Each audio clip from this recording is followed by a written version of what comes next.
don't care if you have to suck some deep or crack like Bob Saget did and half baked. If you up, smash that up and the like button. I am your host, your boy Blue, coming to you straight from the stack. Hayworks, woke me up, fam, with that stinky icky.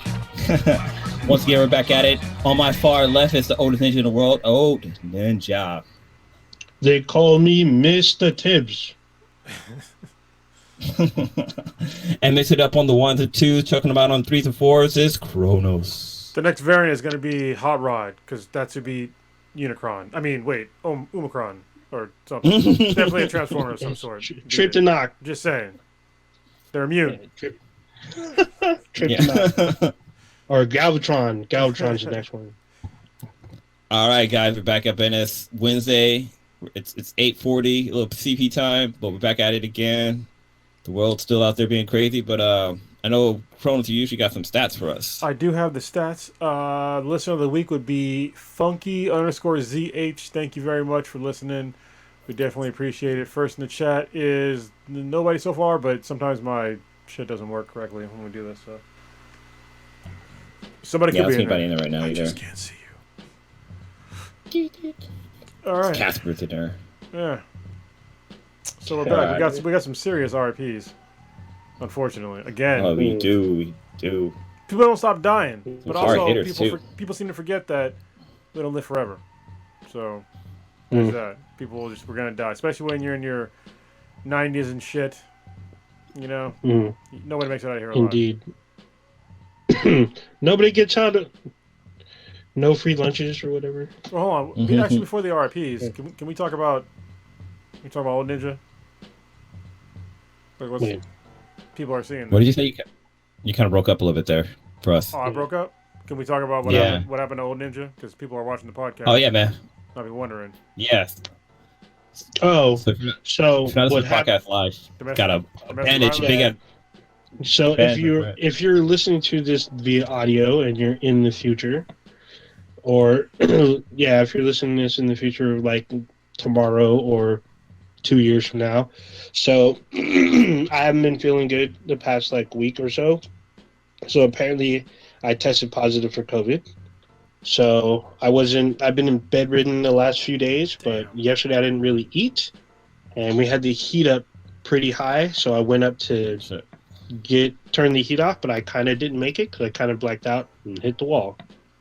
So I have this gash on my head. So I keep this patch on it to get enough air through it, but to keep it from bleeding. It's the only patch that fits. I mean, a regular Band-Aid would work, but it catches onto the eyebrow and it won't stick as good. So I just got a bigger patch. Did you need That's stitches, why I have a patch. No, I don't need stitches. You sure? Yeah, we're sure. Because I was asking, I had someone take care of it, and they were patching it up for me. I'm like, does it look like it needs stitches? And when you look at it, yeah, it doesn't need stitches. There's no way to stitch it. So you got Mercy on your side? She helped you out? Shallow. I'll probably have it it'll be an interesting wound or scar. Wait, do you have a med kit? Yeah, buy one from the supply, the supply box. Yeah, B2B reference. We actually had the med kit on hand. So I had my roommate. He had a med kit and he did everything, patched everything up. Yeah, but we had enough copper for that. If you don't know what Blue's talking about, he's making references to Back for Blood. Yeah, that's what you need to do. Get yourself upright. You got to get your teammates to get you back up. It was literally just like that. Like when you're down, he basically patched me up, and I was up and ready to start shooting again. Okay. I just needed more, but yeah, I needed a patch to cover it. So you mentioned that you tested positive for the Rona. Mm-hmm. You have what side effects are you having? So I will, to preface this, I used a at-home test, but I also went to a free clinic or one of their makeshift clinics. So the makeshift spot, I went to get tested a week ago today, and I still don't have the results. And there's no way for me to contact them. They emailed me, but I can't email them like, hey, where are my results? Because it says on the thing I would get returns between 3 and 5 days, and I've gotten nothing. So yeah, oh, go ahead. Actually, do you know if the test is from Color, like the company Color? No, it's not from. No, it's not from the company Color. It's their name starts with a Q. QAnon? No, that's not a company. It's totally dangerous, and you should probably distance yourself from them. Just saying. But yeah, I got a take-home test. The test actually comes with 2 tests. So you're supposed to test yourself twice in a 24-hour period. So I tested myself once today, so it came back positive. So I got to test myself tomorrow afternoon, see if I get the same result, I guess. So, but I got to self-quarantine within the house and away from work for like 5 days. So. Oh, that's crazy. Yeah, because I know right now it's like hard to get those those test kits. Yeah, so the test kits, the people from that I live with, they knew the restock day. So they went at the time of the restock, and there was just a ton of people there, and it was gone within minutes. So, and then like ordering from Amazon takes like a while too, apparently, trying to get an at-home test. So we managed to get at-home tests. So each kit had 2 tests. I don't know how the other ones are. So far, test positive. The company I work for, they have take-home kits that you can use, and you just like submit or whatever. It's by the company Color, and right now, like their thing says like a 2-day turnaround, but when you check out their Twitter, they're talking about how they're having system issues and like it's taking longer, and like people talking about like it's been like almost 2 weeks and I still haven't got my results. It's like, dude, the run will be over by the time you get your results. Like, I know, right? You'll be through it. You'll be through it already. And you're like, well, I took it at this time and I probably had it, but now I'm out of it. So now I get to get retested. So it's kind of a pain in the ass. Yeah, that Omorion's coming out for Omicron. Omarion? Dude, dancing and shit, singing. Goddamn. It's funny. There's like, can you imagine like if you got Omicron? It's just like Omarion songs like 24 hours. You're just like, fuck, I fucking earworm. Just can't stop listening to it. Then it turns into Batman. What's funny? Somebody made a video where Omorion's like dancing next to a girl, like it's one of his videos, and then he gets close to her, and then all of a sudden she like. Her clothes changed. It was the same thing he was wearing with some Timbs on. So they're both dancing. They run to another person, and then like they touch him, and then all of a sudden he's got a T-shirt and jeans on with Timbs, and they're all dancing, and they just keep on like touching people, and it just keeps on spreading. It was very cleverly made. That's fucking terrible. Yeah, man, that Rona it's coming for everybody. Like we've been lucky to like go so long without having like anybody come in contact with it, but like this is the closest it's been to like our doorstep. Oh no! It basically busted through my house, so it kicked in the front door and punched a couple people in the face. So, yeah, but right now I'm feeling better. It's mainly because I haven't really been eating because I haven't felt like eating, so that's been a drawback. So, but I'm trying to do a lot of fluids, drinking electrolytes. I got me some vitamin C's here. I got me this once a day vitamin C tablets. This is 1,000 milligrams. So. You're not drinking bleach, right? Like the former president said? No, you're supposed to inject the bleach. You're not supposed to drink it. You fuck up your esophagus if you drink it. Got to inject that shit. Just to die instantly, you know? Yeah, I'm going to get me some ivermectin. Drink that shit. It's gonna be you gonna stick some light up your butt?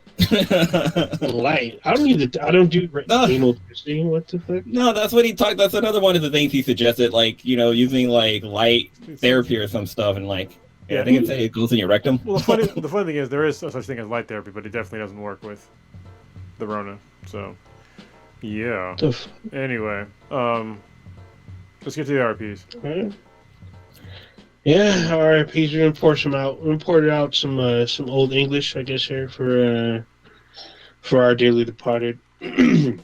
First off, I'm gonna start with Bob Saget.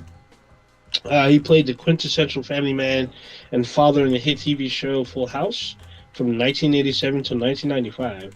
Wasn't aware that show ran that long. But in 1999, he also began hosting the America's Funniest Home Videos. And he forgot about that. Yeah, and he worked on that show as well as Full House until he left hosting AFD or AFHV in 97. But he returned to host an hour-long 20th anniversary in 2009. He basically played the same father role in the show Raising Dad, which starred Kat Dennings, Brie Larson, and Jerry Adler. He was the narrator on CBS's show How I Met Your Mother. And he directed Dirty Work, which starred Norm Macdonald, R.I.P., and Artie Lang. He had a cameo in the film Half Baked as a cocaine addict. If you didn't know, that was part of Blue's intro. Yeah. Despite his clean-cut roles in TV, Saget was a pretty raunchy guy, especially in his stand-up comedy, which he toured around the country. His Comedy Central roasts are held as amazing raunchy fun. His 2014 comedy album was nominated for a Grammy. The Orlando Sheriff's Department and the fire department responded to the Ritz-Carlton Hotel where he was staying after the hotel security have found him in his room, but the circumstances of his death are still unclear. However, foul play and drug use have been ruled out by the police department. He was 65. He also has an upcoming movie called Killing Daniel, which does not have a set release date. There you go.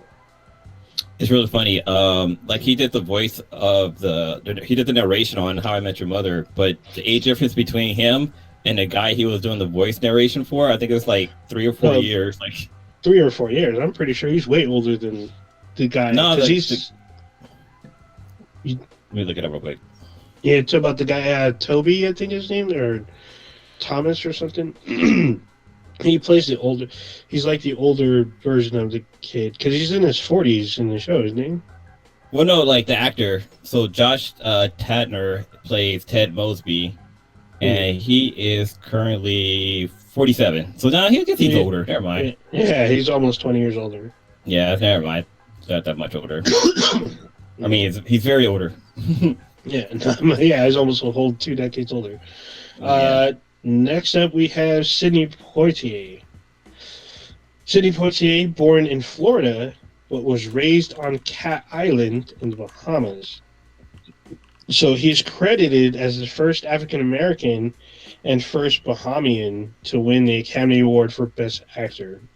He's also won 2 Golden Globes, a Grammy for Best Spoken Word Album, and I'll mention some other awards later. For the young adults who have no idea who he is, he was basically the 1950s and 1960s Denzel Washington. He was definitely Hollywood's first black superstar. Many of his best-known films explored racial tensions as Americans were grappling with social changes wrought by the Civil Rights Movement. In 1967 alone, he appeared as the Philadelphia detective fighting bigotry in small-town Mississippi in the heat of the night, and a doctor who wins over his white fiance's skeptical parents in Guess Who's Coming to Dinner.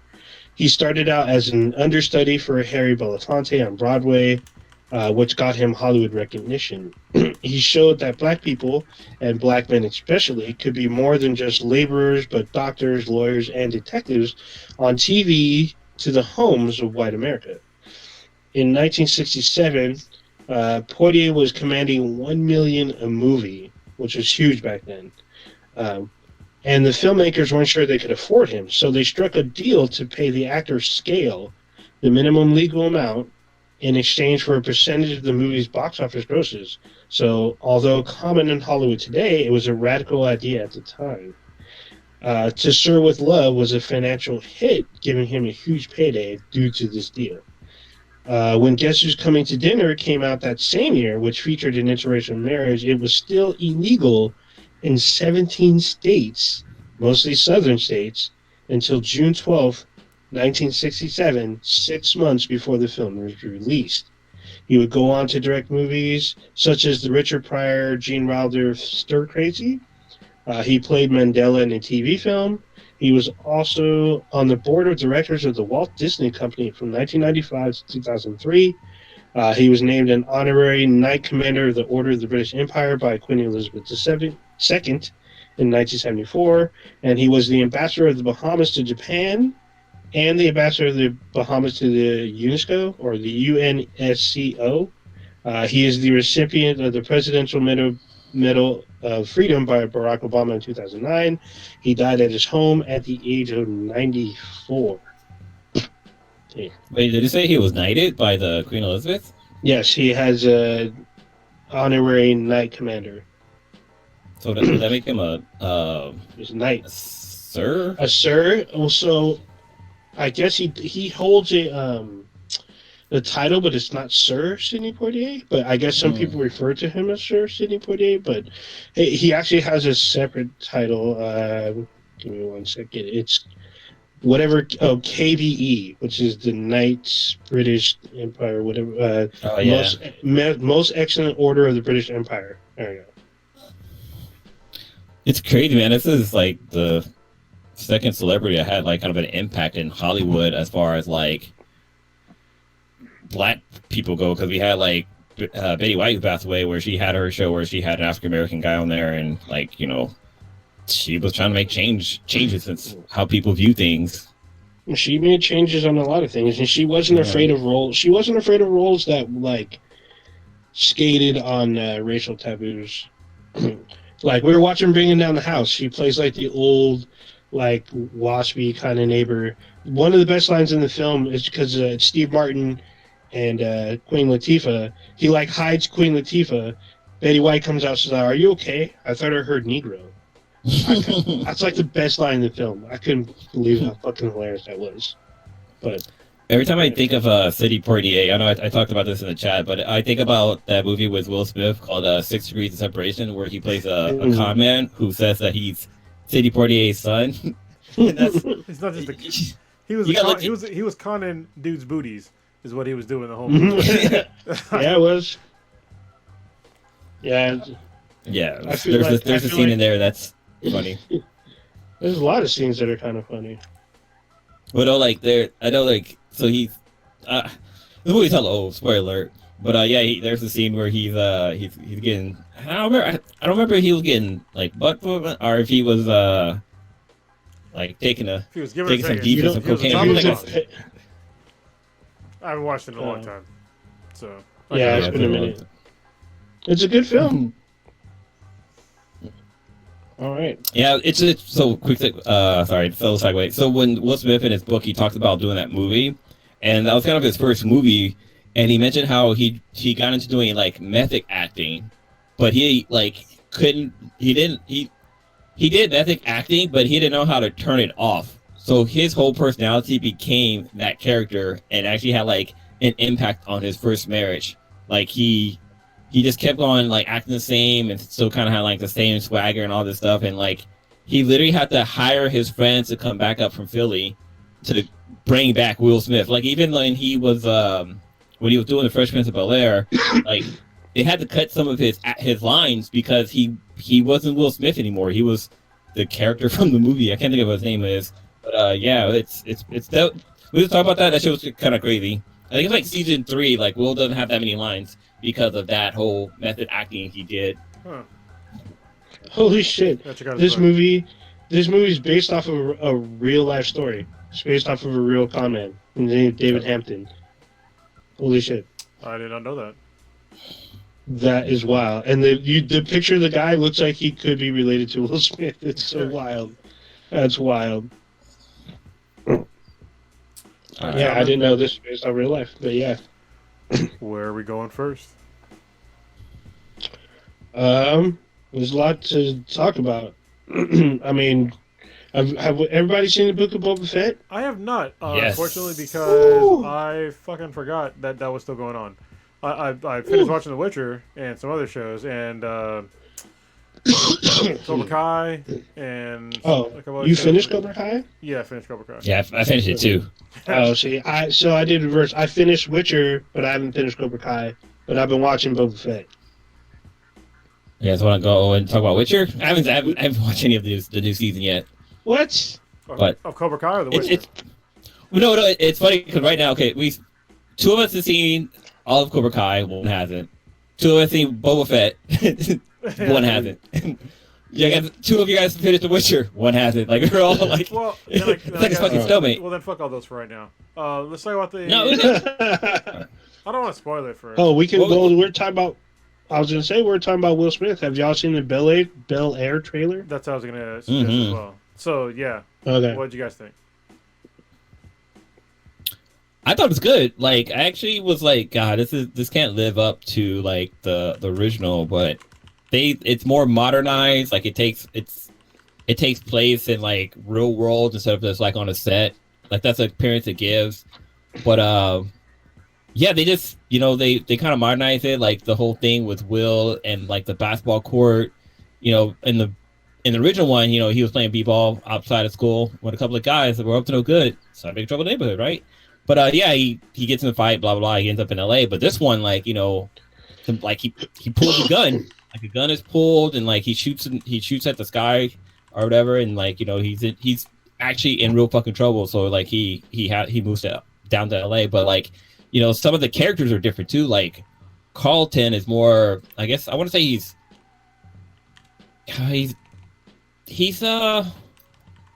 not like Carlton. Like he doesn't have like, he's not like, I don't want to say whitewashed, but like he's not like kind of preppy.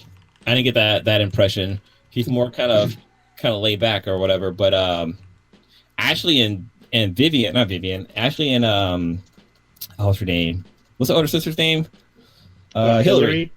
Yeah, like they definitely like they kept the skin tone kind of the same across the board. Like with Hillary, she's a little bit lighter on the skin tone, where Ashley was a little bit darker. But then we got Uncle Phil, who was kind of cool. Like he isn't a big fat guy, but he's like he's kind of a badass, it seems like. But what did you guys think? I don't want to talk too much on it because I love the trailer. I can't wait for this to come out. Yeah, I actually I enjoyed it. I didn't have any real expectations like coming in and watching it, but it looked really good. I like the way that they modernized it, and I like that they're doing something that they couldn't have done in the 90s. So you couldn't have made that style of show in the 90s. And even like back in the 90s, like the Fresh Prince of Bel Air, like they pushed the envelope as far as like some social issues on certain episodes, like kind of hard, but then they went back to like kind of being funny afterwards. And this one, it seems like it's more dramatic, and I think that it's good because what happened in the story of Fresh Prince of Bel Air actually is sort of a dramatic thing, but they kind of make light of it the most of the show, of the last show. I think it's cool that Will Smith is involved in making this show and making it kind of more serious. And yeah, I definitely appreciated the new tone. And some people are like mad about it, like, oh, why are you making it now, blah blah blah. It's like, then just don't fucking watch it, man. I'm gonna watch it. If it sucks, then I'll say it sucks. But so far, it looks decent to me. Yeah. Yeah, pretty much. I think a lot of people don't understand that this is now a drama and not a comedy, so they're like kind of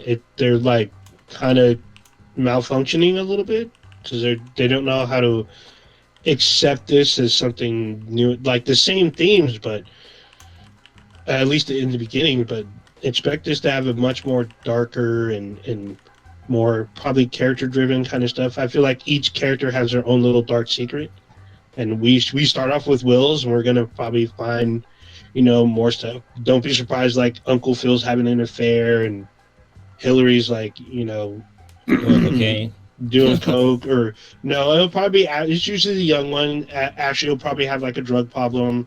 Hillary will probably like have an issue with coming out or something, or some kind of weird addiction.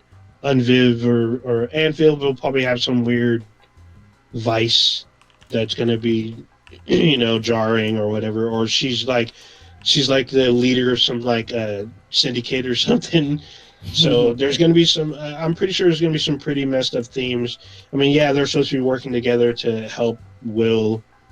The one person that kind of stood out to me was Jeff. So, because he looks, not Jeffrey, Jazzy Jeff. So Jazzy Jeff is his partner. At least Will Smith's Jazzy Jeff. They're like together almost all the time, and he's the one that kind of is the bridge between Bel Air and Philly for Will, and he's the one that kind of narrates a little bit of the trailer. So it'll be an interesting take. I know a lot of people are kind of upset because they're like, "Oh, Fresh Prince should always be a comedy, should always be funny." I don't know if I like this. Watch it, and if it turns out to be good, you'll probably be missing out on a good show. But if it's weak, if it's whack, then it'll be whack, and nobody was going to watch it. So there you go. So, a quick question for you guys. Like, when you're watching the trailer and they show, like, you're waiting for Aunt Viv to show up. Were you expecting like light skinned Aunt Viv or dark skinned Aunt Viv? Yeah, I was thinking the same thing. That's all bad. I didn't. No, because when she showed up, I was like, oh shit, is that Hillary? And it's like Aunt Viv. I'm like, oh, they might light skinned. Bruh, this is so I'm like I'm still stuck on this Will Smith stuff. Back to 6 Degrees of Separation. J.J. Abrams is in the cast. Like he has he's an actor in this. Holy shit! Oh, his name's Jeffrey. That's hilarious. How funny. Yeah, J.J. Abrams. He plays Doug. I think he's like in a preppy scene. What's hilarious? Well, it kind of jump back to Fresh Prince of Bel Air. What's interesting, so like I think it was like maybe about like 3 or 4 years ago, somebody had made like a fan-made like pilot trailer for a show called Bel Air, which is supposed to be like a reboot of Fresh Prince of Bel Air, and it was actually really good. Like I think you can still look it up, but I think that kind of started starting the track to go for them to maybe do a reboot of the franchise. At least that's what I think, because the timing is just very fucking similar. Oh, that's exactly what happened. It was shown, and then they showed it to Will. They had a meeting with him, and then he liked it, and they pitched it to a station. So I think this is on Peacock, I think. Mm-hmm. So yeah, it's because of that trailer that they got the ball rolling and started talking about it. And they ended up casting and putting it together. So it comes out fairly soon, I think, in a few months, I think, or less. Similar. See, I was trying to see when that kicks off. Yeah, so I know it's coming soon. I mean, you wouldn't show something like that. I wonder if they'll have like some of the original cast, because I think if they were to do like a reboot, or like I feel like they could have done a continuation too, where like Will's son is in trouble and he goes down to Bel Air and he lives with Carlton's family, and it's but that's pretty much like rinse and repeat. You're pretty much just telling the same story. So I'm kind of glad they didn't go that route. Yeah. Oh yeah. So yeah, actually, there's actually a wiki page on the Bel Air trailer that Blue was talking about. It's just called Bel Air, but it's a 2019. They call it a fan film, but it's a trailer. And then yeah, it's really well. So because of this, picked up by Peacock September 8th. So yeah, it was announced that it was going to be developed into a full show based off of this trailer, with Morgan Cooper, who was the director of the trailer, and Will Smith will both be executive producers. Nice. I wonder if he'll make a cameo, or if any of the other people will make cameos on the show. Will Smith hasn't shown up on Cobra Kai yet, so neither is Jaden Smith. So yet, yeah, but I guess maybe. Well, I don't know if they take it in the same universe. Oh, good for them. It looks like, damn, YouTube, Netflix, Peacock, and HBO Max were all bidding for the series, but Peacock is one that they went with. That's good that you have actual networks that are fighting for your show. Yeah. It's good for them. I'm hoping it's good. Hoping they get it. I know Fresh Prince, I believe, is on HBO Max right now. Oh, yeah, it's been there. It was like the first thing that was on there when it started. Yeah. Yeah, like every episode. I think there's one episode missing. It's some weird controversial episode, which I don't remember the controversy about, but everything else apparently is there. Well, for the reboot, I think it's already been picked up for 2 seasons, or it was picked up for 2 seasons, so... 2-season order. Yep. That good. Yeah. Usually, studios order 1 season, that should be cut off in like the first 3 episodes, like they did with Inhumans. God dang. I mean, damn. Yeah, I didn't even watch Inhumans, and I actually wanted to watch it, but it looked pretty terrible. Anyway, I watched 3 episodes collectively. So. Where to next? All right, moving forward. Let's go on to some slight gaming news. Only because... So, hopefully y'all are watching some content from G4 TV. Honestly, I'm trying to watch more of it, but it's a little difficult because this is weird, okay? I'm going to be honest with myself. I'm used to watching G4 TV on, like, a TV and not on YouTube, which is weird. So... like I'm used to like watching it, and I just need to get used to like watching the content on YouTube. And like XPlay now has they have really longer reviews now, which is both good and bad. I think it's good when you watch them because it's like a lot more thought are put into the reviews, but it might be kind of bad for like a newer generation that are used to like the less than 10 minutes of anything, So I hope that that doesn't harm them. But anyway, there is a person on XPlay. Her name is Frosk. I forget her whole name. I don't know. I'm not familiar with her in the gaming realm. I know that she's a gamer, and she's obviously not Morgan Webb, and apparently she's been getting like a lot of hate on comments and stuff anytime she's in a video with XPlay, and she just kind of like put the hammer down in a video like randomly the other day, and I watched it and I was like, you know what, everything that she's saying is pretty much correct, because people are expecting she doesn't look like Morgan Webb, and like there's a lot of comments about her like not being sexy or whatever, and it's kind of gross because I'll be honest, I don't know who the fuck Frosk was before XPlay, and I didn't know how valid her opinion was on anything. But the other day I watched a video of XPlay doing a review of God of War. Oh yeah, and her thoughts on God of War. She didn't have God of War 2018. She didn't put God of War on the same pedestal that probably most people do, and probably mainly dudes do.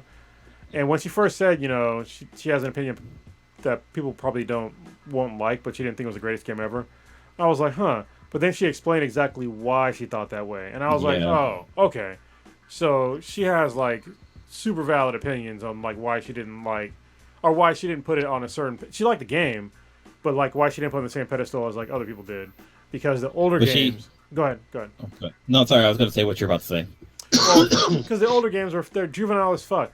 Like they really were. Like they were super juvenile, which at the time, I was a younger guy, and they were fun. But I'm trying to think about it like through like a woman's point of view of like playing those games and like doing like quick time event to like fuck a girl, like and it's like it's juvenile. Like it's funny as a dude.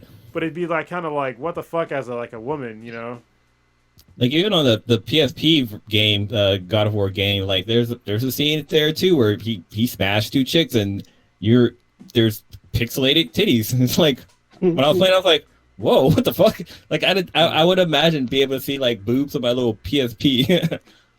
Yeah. But the game was that way though. The earlier part of the franchise. It's funny because those permeates to the like even the PSP titles, because like I'm playing the PSP games, I'm like, oh, I can smash these two chicks and get like extra health and like a bonus, especially if I'm in a threesome. Hold on, just what he just said.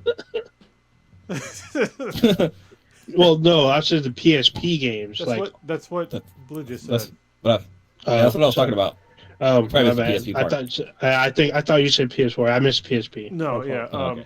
But yeah, anyway. Because I'm busy reading. I'm reading her tweets right now, so I'm seeing what other stuff she's in. And her full legal name is Indiana Jupiter Black, which is kind of a dope name. Like it's pretty dope, actually. Yeah, Indiana. Like even if her name was just if she just went by her middle name and last name like Jupiter Black, like I thought that's like a superhero. That sounds like a book. Yeah. Actually, is that it? So she had because every time people are in older back in like when XPlay was first on, it wasn't really on YouTube because YouTube wasn't really a thing back then. I mean, it sort of was, but it definitely was not at the level it is now. But now G4 is on YouTube, and so when people are watching it on YouTube, they're commenting with like all this like really disgusting shit towards her, and like she just she can read them. This is how dumb people like. She can read like what they're saying, and she does sometimes. And it's just like, first of all, I hope that she doesn't read the comments of anything ever. Just like live your life and be happy. But you can get to people like by just commenting and just being an asshole and just thinking that they're just stupid, immature comments. But that can still like hurt people's feelings. And I think a lot of dudes that are just like and don't get me wrong, when it comes to like objectifying women, I think that term is, it can be misleading, because if you're attracted to a woman, or if a woman's attracted to a man, or a person's attracted to another person, you sort of objectify them anyway. But at the same time, there's a line that you cross when it comes to objectifying another person, especially when you have no possible fucking chance of ever, first of all, meeting them, or second of all, having any sort of like meaningful relationship with them. And I think that's where a lot of these really gross dudes online are crossing the line when it comes to her, doing reviews for X-Play, because they're expecting her to be Morgan Webb, and she's not. She doesn't look like her, and it's fine. The main reason why I started watching X-Play again is because Adam Sessler's on there. I'm not attracted to Adam Sessler. He's I'm not attracted to dudes. So I think that people should have the same sort of mentality when it comes to watching his other hosts. And also, I forget the other guy's name. His name is, I think, the Black Okage. Black Okage? Yeah. Yeah. But was the other person a guest on there? No. Because on the video, there's 4 people. Well, Adam's a call-in, and there's 3 people on the couch. Yeah, so 2 of them. The Black Okage is like one of the normal hosts, and then Frosk is another host. I forget the other guy. I don't know if he's always on there, but it's usually the Black Okage, Adam Sessler, and Frosk are usually the reviewers for most of the content so far that I've seen on X-Play. Yeah, like one interesting comment she made is that she mentioned that, she talked about how she watched U4 as a kid, and she brought up Morgan Webb and Olivia Munn, and she mentioned how they didn't bring her on because like she's hot or whatever and stuff like that. But I think they got Olivia Munn and Morgan Webb because, I mean, don't get me wrong, Morgan Webb knew her fucking shit, and Olivia Munn knew her shit too, but they definitely were eye candy too. But this was like 15 something years ago, so that's kind of how actors and actresses got their roles, just based off of their looks most of the time. So I mean, they were kind of hired for that reason, but they were great people. They were great hosts. They brought a lot to the show. They knew their shit. Like, I don't know, it's even Morgan. I think Morgan Webb even busted a few balls back then too. But because I can't remember, there was something that's on the back of my mind that she did something that went viral, not viral, but it was picked up on. But it kind of sucks because she's a young girl. I mean, she's not 30. She's like 30. But but it's kind of crazy how like people can be that way toward females, and they hide behind their keyboard. Like, they wouldn't say that shit in their face. They hide behind the keyboard, say like these things that bring her down. Saying like, I think she had mentioned like, oh, like she's not jack off worthy and stuff like that. I'm like, damn, like people actually saying that in the goddamn comments. Yeah, she doesn't like the fact that you feel like you can't jack off to me. That line. That's literally her second sentence.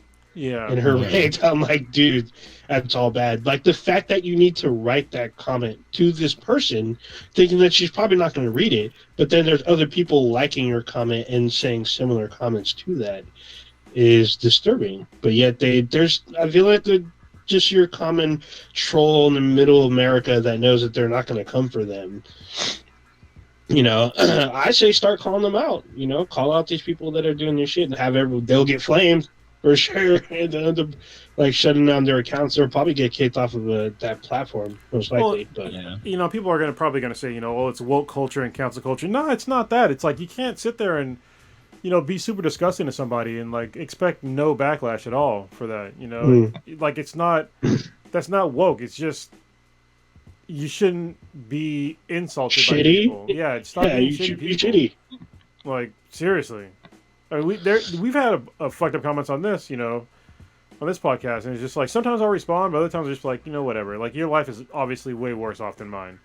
If you need to get online and, drop a bunch of N-bombs and say a bunch of, stupid bullshit, it's just like, all right, well, I'm doing okay. I hope that someday you'll get better.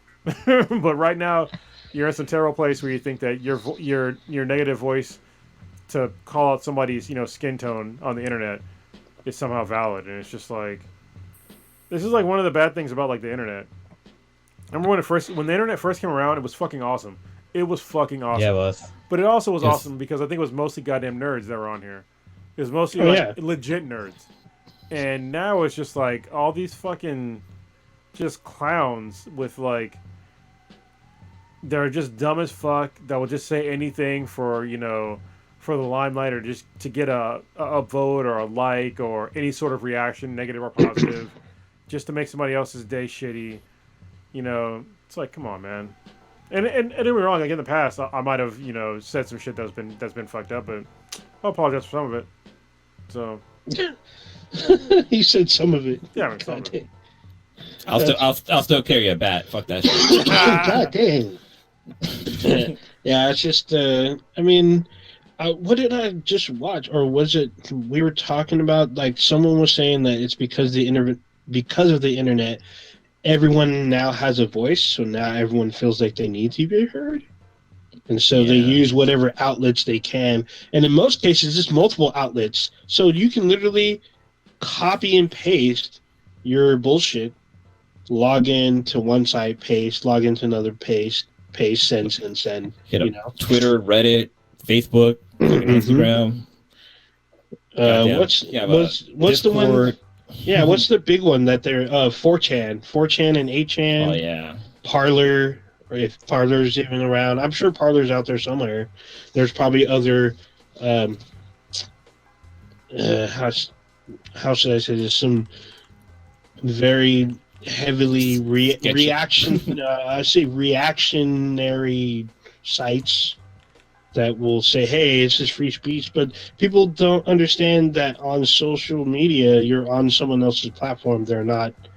They have terms and use, and if you're not paying attention, Xbox just literally did this yesterday when Phil Splicer was like, hey, we are not a, platform where you can just spew your bullshit pretty much. We're not a political platform. We're here for you to play games and communicate with other players. We're not here for you because I'm pretty sure they probably found some network of people that were on there talking shit, being super racist and misogynistic, and they probably found them and kicked them off the platform, and so he made a statement about it. That's just my opinion. Nothing concrete has come out, but he literally said this huge statement, the head of Xbox, about how their platform works and how they're not a political platform. They're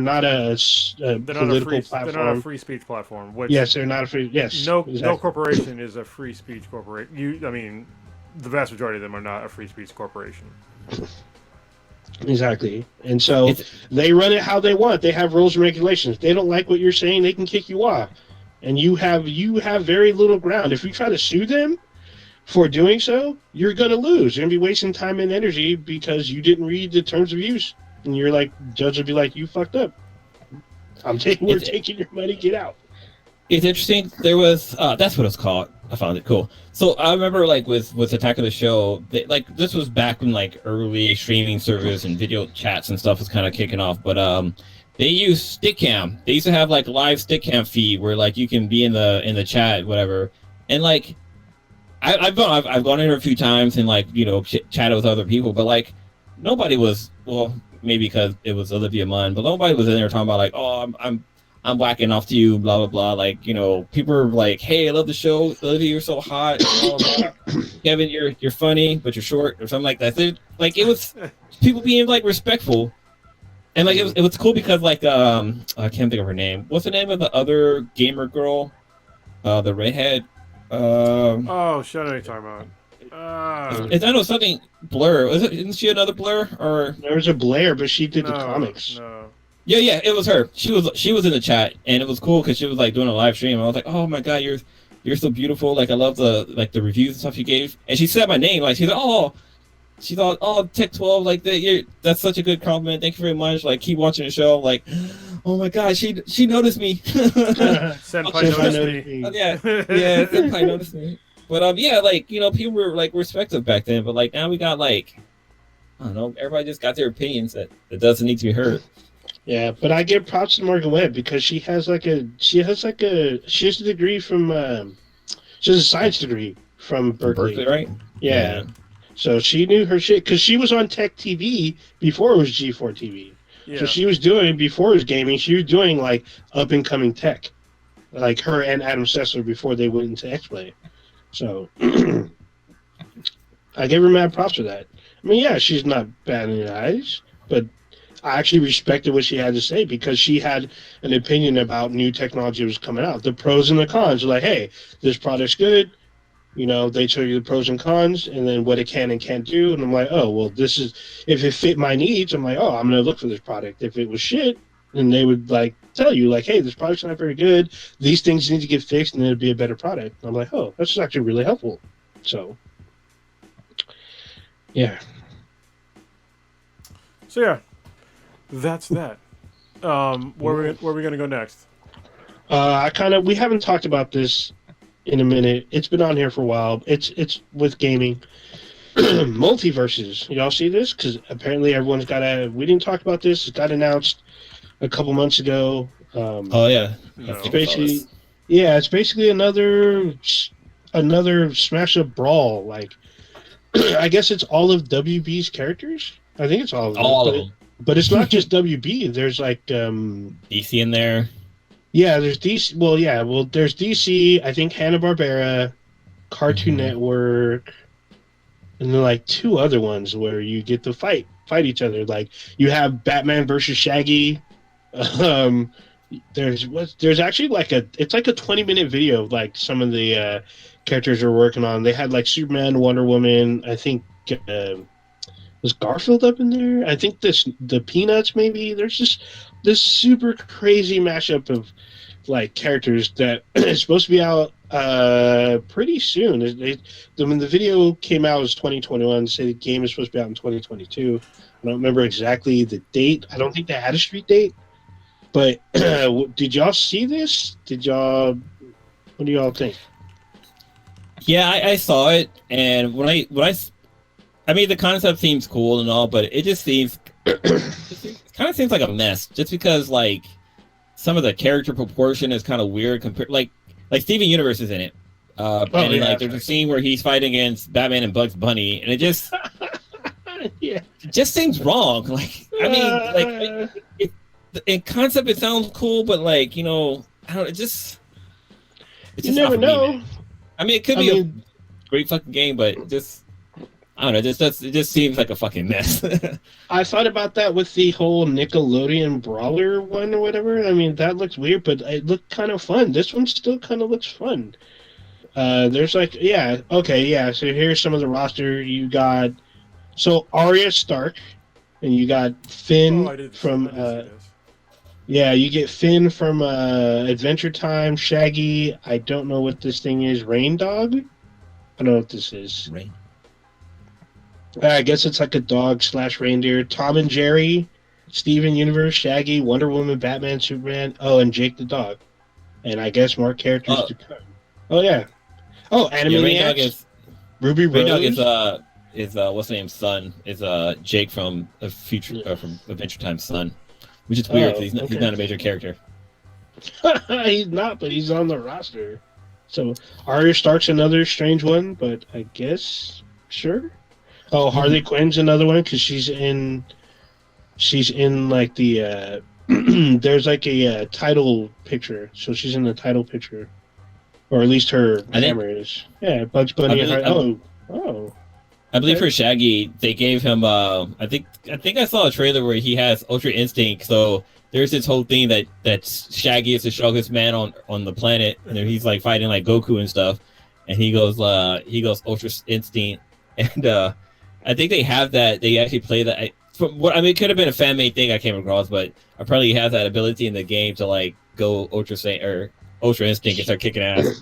So they do have some like their stats, I guess you can get, but like some of these are super crazy. So like they have different skins. So the Shaggy skin, they have him looking like he looks like Sherlock Holmes in one, and then he has two different versions of like 70s kung fu. Like one of them, he looks like Iron Fist kind of, but he's wearing shades. The other one, he looks like Ryu, but he's like green with the beard. It's like super weird, but it's kind of cool at the same time. I mean, this could be fun. I think the bigger thing is, I think this is a free to play game. Is it free? I'll check it out. I think this is free to play. I can't see myself buying this game, even though I think Henry Calvin does the voice of Batman in this. Yes, I think they did pay the extra money to get. So they got was it what's her name? I can't think of her name to reprise her role as Arya Stark. There's like a quick interview with her. She's like, "Yeah, I'm like happy to be a part. Yeah, this is free to play." So it's is it Maisie Williams? Maisie Williams. There you go. Maisie Williams. Yeah. Yeah. So I'm just like, yeah. Excuse me. So this is not on the Switch. It looks like, but it will be on everything else. Yeah, we'll see. I'm still waiting for the. So I signed up for the Switch Deck, or not Switch Deck. It's the Stream Deck. Stream Deck. Steam Deck. Steam Deck. Stream Deck. Switch Deck. No deck. Steam Deck. Steam. Back for Blood deck. Yeah. So I got the. I'm trying to get the biggest one. I guess the more expensive one, and I guess it got pushed back by a little bit. So I'm still on the list. So hopefully I get it sometime this year. But I'm really looking forward to. Yeah, I was gonna ask you about that. Yeah, because I was like, I know I pre-ordered this, right? And I looked up, and yeah, I still have my pre-order. So I'm like, all right, like I'm ready to like buy this thing, and it was supposed to come out like around now, and it got pushed back. But I understand. There's a whole bunch of, supply shortages. With all of what do you call it? I can't remember that fucking name, but pretty much all materials are fucking getting delayed and shit like that, and everything's getting pushed back. So yeah, I'm still looking forward to it. You want to talk about Back for Blood? What you said? Oh. Wait, quick thing. So on here, it does this list I'm showing, reading that lists all the characters. It says Shaggy will have powers like in Dragon Ball Z, so we will see fucking badass Super Saiyan Shaggy in this game. And I'll play it just for that. I'll play it just for that because Ultra Instinct Shaggy is the best thing that happened to the internet in a while. Yeah. Well, did you see that whole movement about how they wanted Shaggy in Mortal Kombat 11? They wanted him as the DLC character. Yeah. Oh my god, the fever pitch for that was wild. Like it was everywhere, and they had like these mock-up like fight scenes of what he could potentially do, and I was like, dude, this looks super wild. Like no one's gonna believe that Shaggy's gonna do a fatality on somebody. What's he gonna do? Smoke them out till they passed out? What the fuck? Mm-hmm. No. So eat them like a sandwich. But yeah, gaming, Back for Blood, B4B. Mm-hmm. I think everybody on the podcast got this game, right? Yeah, we do. All of us have it. I have it on digital. Yeah, it's fucking sad, but whatever.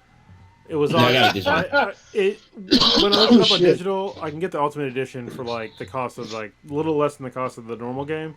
So it's like fine, you got me. I don't like digital games, for right now. But I got this one on digital, and it's. Can I talk about the main detractor for this game for me? Is the fucking gunplay is not great. Like the way that you move and shoot, it's not, something is off in the game that is throwing me off as I'm playing it. I don't know what the fuck it is yet, but when I aim down the sights and try to shoot something, and it's not that if somebody's thinking, oh well, it might be the auto aim is off. Okay, I've played a bunch of games with auto aim off, and I do just fine. Like Far Cry 6, I play with auto aim off the entire fucking time, and it's fine. But for some reason in this game, there's like a disconnect between like me aiming on the sights and me actually shooting somebody. Yeah. And it's like I don't know what the fuck it is. Blue, you having the same issue? Well, yeah. Like when we played that night, that first time we played, I did have that issue. Like aiming down the sight was fucking hard. Like I was like, what's going on? Because I played other games or other like inside of Back for Blood. I played like with Old Ninja and Prodigy, and I didn't get that issue. But when I played with you, I guess maybe it was a tutorial level we played. But like like I would shoot things and would be missing and be like, what the hell's going on? Yeah, like I would aim in and it would not be where I expected for me to aim in, and it'd be like, what the fuck, like. And it's not that I'm expecting it to like, it's not an auto aim thing. It's when I'm aiming in, it seems random where the fuck it's aiming in at. And it seems very odd to me. Yeah. I wonder if that could have been a one-off, because like I played with the other guys and didn't have that issue, but like when we all played together at one time, it was weird. Like I know what you're talking about. Yeah. Now that you mention it, I was like, oh yeah, that's right. Yeah, it was like some weird tracking. I feel like there's like, because I was trying to aim at something and it would like shift to a different, like it would shift to like a hazard object, like something I could shoot to explode, and I'm like, that's not what I was aiming at. I'm aiming at like a moving. Like, I'm literally trying to save a teammate, and you're aiming at something else. So it was it felt weird. I feel, because it has a lot of features, a lot. And like, when we first were playing, I was going through, switching and turning other things on to get the playstyle that I wanted. So, and there's been several updates to this game. So there's probably some stuff. There's probably a new toggle flip that's been on there. Probably just got to find it, turn it off, and it'll probably feel normal. We are not the only ones. Okay, this is an issue with other people. Okay, cool. Yeah, like I don't understand why it's even an issue. Like, we've been gaming first-person shooters for a long fucking time. Yeah, it wasn't like that with the first like initial release. So it's got to be an update they just did. Yeah, it's like between like, I don't know. I think it's got this game like between last week and like 2 days ago. There must have been an update that fucked shit up. There was definitely an update, because there was something different in the because they added a new deck, a new card deck. Like, they have special cards now. They're like burn cards. You can only use them once. I was like, oh, okay. And then there's some other features that they added. I guess you can look at the patch notes, but I usually never do. So yeah, it's literally it's almost word for word what we're trying to explain that you can't really explain. Something feels off with aiming. Like, other people are saying. Like, when we were playing, like, I was like, is it the gun? Like, maybe I got it, because like last gun I was using a semi-automatic, and like this game I was using more like I think I was using a semi-automatic, but just a different gun. I was like, okay, this isn't the gun I used before, because this gun just fucking sucks. But yeah, that's crazy that everybody else is having that same issue. Yeah, it's a little weird, but I just powered through. It's difficult. Well, I just fired from the hip using my shotty. Pop, pop, pop. But it just, when I played this game though, like, this game was a lot of fun when I played with Prodigy and Odin. Actually, I played with Prodigy and what's his name? B-Boy? Yeah, B-Boy Frost. Oh, happy birthday to B-Boy Frost, by the way. I think it's today's his birthday. I'm pretty sure. Today is I think, is it today? Yes, it is today. Yeah, he's probably really drunk by now. Happy B-Day. He'll probably jump. He will probably jump in the cast just to be like, "Hey, what up?" I'm drunk, and then he'll probably dip out. Actually, we were playing with you too, because you were playing. Because this is the first time I ever played a game that had cross-platform like gameplay. I mean, I'm pretty sure there's other games out there, but like Odin was playing on the Xbox, and we were all squatting up on the PS5, which is crazy. We had to slum it. Yeah. You have a Series X? No, I play on the one. I do not have a Series X yet. Look at this dude. But what's cool is that like, you know, if why y'all just game chat, how y'all gonna like throw slander on the ancestors? I mean, I still got my PS4. Y'all talking about y'all in your 2057 like systems. Like, I like, you know, I like to pay respects to our elders. So I mean, I'm gonna try to get an Xbox Series X pretty soon because I want to play Halo Infinite. Oh, that game's a lot of fun. I was playing. Keep him alive. Oh, Ninja, somebody's in the chat talking about your government name. Who's Which Malak? one? That's hella funny. Whoever they are, apparently they're a catering company or a catering person. So yeah, actually, I know it. Make some food. Well, almost. It wasn't your whole government name. Yeah, I know.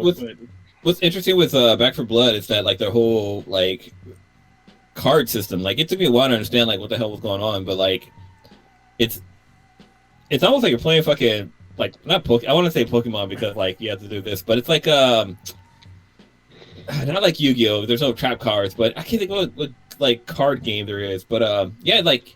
You basically, depending on what like card decks you have, like you can build out custom, like you can name different card decks depending on your game style, and like, you know, basically some of the cards out there they'll boost up your stamina, how much ammo you can carry. Like it's almost like an RPG for your gameplay.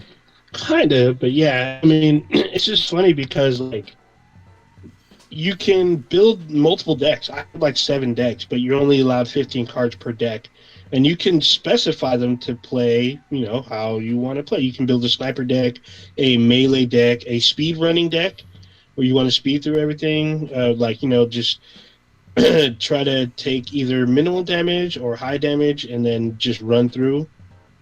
You can build a tank. I have a tank one where I can like basically take a lot of damage, carry a lot of ammo, and carry like very heavy, just heavy fucking weapons to just dish out punishment. Let me. Can I old man this shit real quick?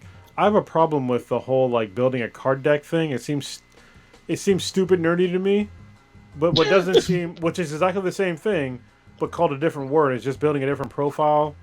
With so if you play Call of Duty, you can have profiles where you like get shit, but it's also experience based. I like the experience based thing, not random fucking cards. And it's gonna take a lot for me to really appreciate random fucking cards rather than build upon the experiences in certain aspects in the game that I'm already using. Like, I don't like randomized bullshit, and that's why I think Call of Duty, Cold War, and for the zombie mode did so well, is because it wasn't randomized bullshit. Like, it was all things that you were working towards that made you better at those specific weapons and things that you actually used. The randomized stuff, man, honestly, I'm glad that it's not like pay to win. That's great, but it's still annoying just to like pick up random shit when it's just like, can I just work towards like the skill tree that I want to work at? Like that for me, it's like a way better solution. But I'm also some old guy. Yeah, I was gonna say like it's like every time you play and help people out, you're giving basically a currency to buy new cards, and it gives you 3 avenues at first. You'll get a 4th one later to get different cards. It's just the more you collect, the more you help people out, or the more you progress, the more stuff you get. Literally, if you can complete a full act it's random though. It's just this the random part that I don't like. Well, yeah, the cards within the store are random. However, when you build your deck, those are not random. You get your cards in order that you put them. So it's important to arrange your deck. But they're random cards, how you want to get. When you buy them, yes, but when you build your deck, no. Your deck You're building them out of random shit that you got. And even when you buy them, you can only buy certain cards when you purchase them. This is why I'm saying like this. It's to me it's fucking dumb. Like, can I just not progress towards the shit that I want to progress towards? Like, well, you can still play like the game like the regular gameplay, and you just pick up these random items, and like eventually you can go in and you can start building out your skill set based off the cards that you've received. I mean, they are random, but like just going in and having fun and like squatting up with your friends and stuff like that. Like, you can get the cards and you can kind of build it out. But yeah, it's the whole random card thing is kind of. It's a little weird, but it's kind of that way. It's kind of that way with like RPG games. Like you find like random like stones. Like only RPG game I can think of is Final Fantasy VII, where you can find like random stones that you can put into your sword that changes like your skill set. Like they're out there, and they like you can find them in certain areas. But then again, like you just randomly come across them a lot of the times. I mean, I can understand random loot. Like, that makes sense. Random loot makes sense. But when it comes to, like, gaining experience in a game, you should gain experience in things that you actually want to do. Like, for instance, if you're talking about an RPG, and you want to become, like, if you're a mage, you want to put, experience points into certain magic that you want to use more often.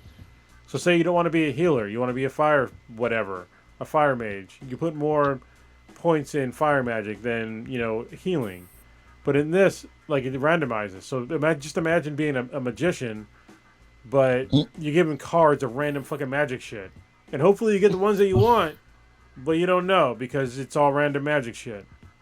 And it's kind of like that.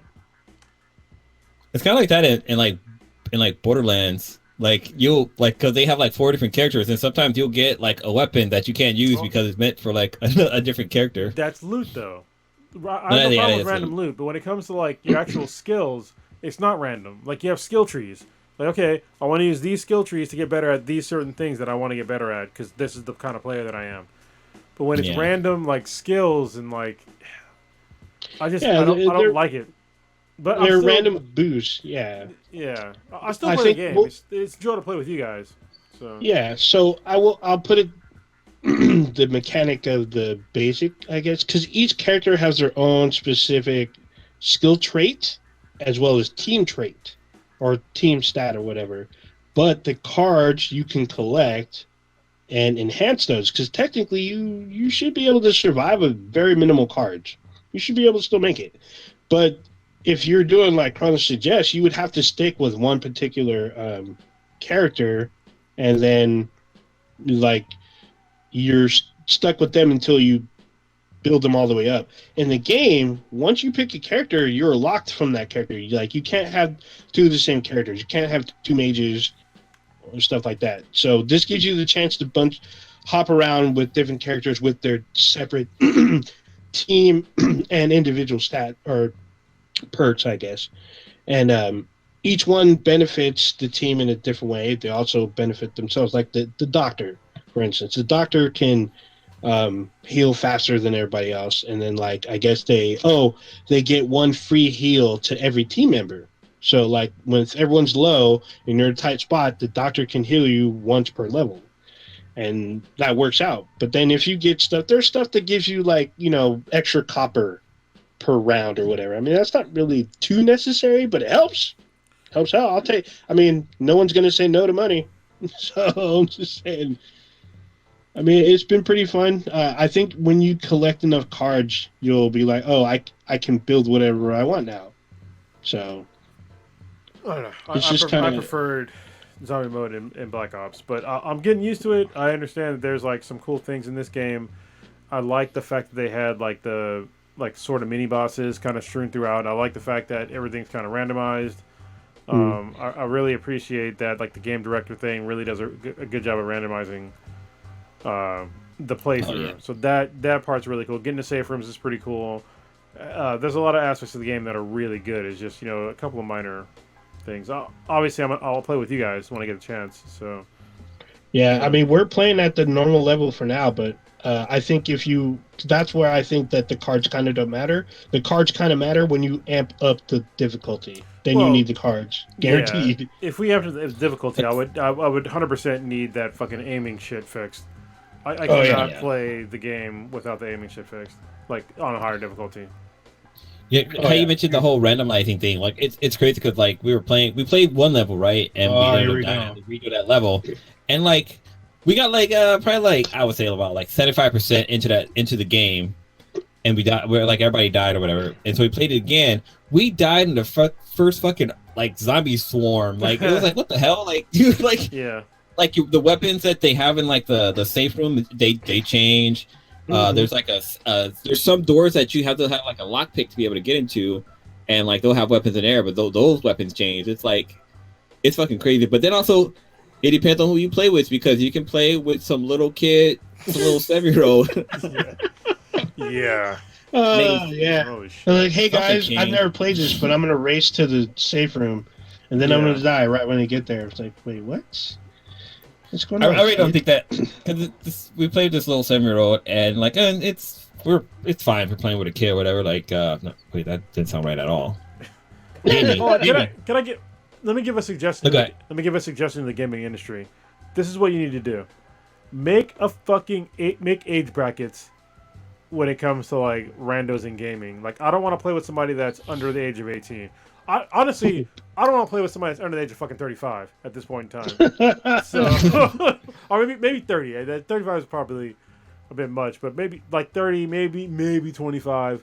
But yeah, when you start getting like near the teenage years, I don't really want to play with you in general. Yeah. So, yeah. Like, it's been a while since I've played an online game, and there was a person on there that was a minor. And it's just, God, it's just weird, because this little kid he said that he never played the game before, but like he knew the name of like the monsters, and like he was like running around and just talking shit. I don't know. I think this kid was like lying to us or whatever. But I don't know. It was just he literally Leroy Jenkins like apart. Like he just ran off and like he's like, guys, come help me! I'm in danger. I'm being hoarded. It's like, dude, we're like still by like the safe zone. Like it's like we're saying you ran into the ocean. You're like, oh my god, the water's wet. Holy fuck! What happened? It's like, yeah. He's like, what are you doing? Like he ran past like a bunch of like little mini bosses and like just triggered them to come and fight us. I'm just like, what the fuck, man? Like, what are you doing? Yeah, it's so bad. And then he's begging for help. We're like, dude, we have literally a walking wall. Yeah, I can't stopping us from getting to you. That was hilarious. It was fucking funny. He asked us. This was just the thing that bugged me when he had asked what our names were. He asked what our names were, and it's like, dude, our names hover above our heads. Like every character's name is above their head. Like, why are you asking about our name? It's like, what the hell? That's why playing with little kids is always just like very challenging for me. There's something I did to him that was. We can't. So. But Back for Blood, you got to play a lot more. For you, Cronus, you barely scratched the surface. I think Blue, you're probably Act 2 or 3. Did you get to the sleepaway? I bounce around. Yeah, because I mean, you can, but the game tells you when you start your own, it's like the stuff that you have not unlocked. Yeah, the stuff that's locked to you. So I'm so behind. Well, I've unlocked different levels. And then playing with online, I see the gunplay better. I mean, when we played, I did a pretty good job of like dealing damage, but I could have done way better if like my controls felt like tight. They didn't feel tight at all. Yeah. They felt sloppy, like Debbie Does Dallas or something like that. You know? Damn. I'm just saying. Damn, it's actually sloppy. That's the old man joke right there. Yeah. So before we switch gears, so I actually picked up Deathloop. I know.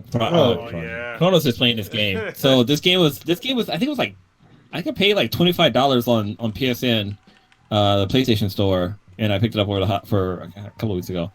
Dude, this game is fucking crazy. Like. I've only gotten to my safe house to pick up like some intel, and then I had to like bump out of there. But like, dude, like when you it's when you die, you end up back on that beach. It's like, are you fucking serious? Like, I gotta like run this whole fucking shit again. Like, come on.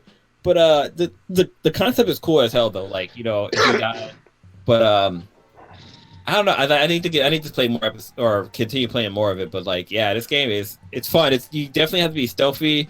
You kind of gotta know where you can go to fucking like hide and shit and kind of get away from the enemy. But it's funny because like when I got to my safe house and they raided it or whatever, like I was like, oh, let me just go back to the safe house. That was badass. That was a bad mistake because they had like fucking like a super sniper up there, and then like I was able to kill him. But then they had like a harder person that showed up, and I'm like, oh fuck! Like, I just wanted to go back to see if I could find out more information. But overall, like the game, it's actually it's fun. It's a lot of fun, and like the psychologic thing going on, it's kind of crazy. But I haven't got to the point where Homegirl shows up because she. Oh, Juliet. Yeah. Yeah, because I guess like randos can jump up into your game and try to fuck up your shit. It's like, wait, what? Like. This game's already challenging. I gotta still with like a rando that jumps in there that could fuck up my game. I would highly recommend to play it offline, at least through your first like playthrough of the game. I haven't actually beat the game yet. I'm near the end. I could probably beat it right now, but I'm trying to get like a more perfect loop. So I need to figure out how to get. There's two people that are the visionaries that are fucking, and I'm trying to figure out how to like unlock the door at a certain time of day. So I can kill them both as they're fucking. So, because it makes it way easier if you kill two of them in the same time of day, or at least more than one in the same time of day. Because there's certain ones I can kill easily anytime, like whenever they're there. But you need to have some that are, like I've already locked in to where in the evening I can have three of them in the evening in the same location, and one of them will die instantly right around the beginning of the level. Because I already set it up. But now I got to get through the other 4 people. And the other 2 I can kind of get to pretty easily. But one of them is very difficult because of where they are. And they're in a location to where if somebody finds you, they'll blow up the entire fucking island, and it's game over. So. Oh shit. Yeah, no matter everybody what you do, died. like you're fucked. So yeah, I'm trying to get that person in the same room with this other person, so they can fuck, so I can kill them both at the same time, and yeah, to finish that loop up. Damn. But yeah, how many times do you think you've died? Oh, not 100, but it's been at least, I would say probably 20 times that I've died. But some of the times I've done, well, not even died. I actually haven't died that much. There's been times where I've done entire loops, and you just start over because I'm still trying to gain like more information. So there's times to where I'll get to like the very end of like the day, and I'm getting information. I'll just go back and just wait for the next day to start over because I have the information that I need for the next loop and to get more information to do, you know, more setups. So you'll understand like as you play the game, it's like it's more complicated than it seems when you first start playing. Because when you first start playing, it's like, oh, you know, you just got to kill all 7 people in the same day. But it's like, well, where are these people going to be throughout the day? Because there's 4 different times of the day. There's like the morning, the noon, afternoon, and night. Depending on what time it is and depending on where you go, different folks will be there for you to kill them. And depending on what time you're going and who it is, it could be more or less difficult to get to them. So that's what I'm trying to figure out at this point is like, what's the easiest way for me to like get through this? Because I know for sure I can kill one person without really doing much at all. I just have to go somewhere in the morning and like set a little trap for him, and he'll just die at the end of the game. So, yeah. Yeah, I mean overall the gameplay that I've had experienced so far has been fun. It took a while to understand like kind of the mechanics, but overall it's pretty fucking fun game. Yeah, what's cool is like so with Juliet, when you have her in the game, she can give you slabs that you get from other visionaries. So she's a challenge, but it's a good way to get slabs that are from. There's like the Havoc slab. The person who has that, getting to her is a fucking bitch. But getting it from Juliet when she has it, it's not easy, but it's way more easy than getting it from this other asshole.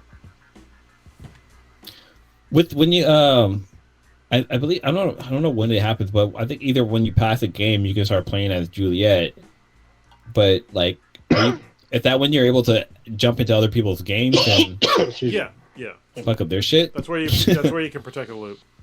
Is you can play as Juliet. I think it's like after like it's like really early on in the game where it opens it up.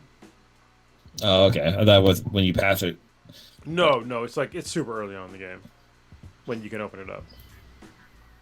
All right. What else we got on here?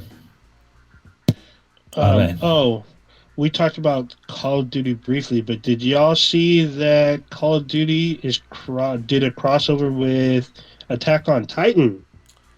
I saw the mention of it. Yeah.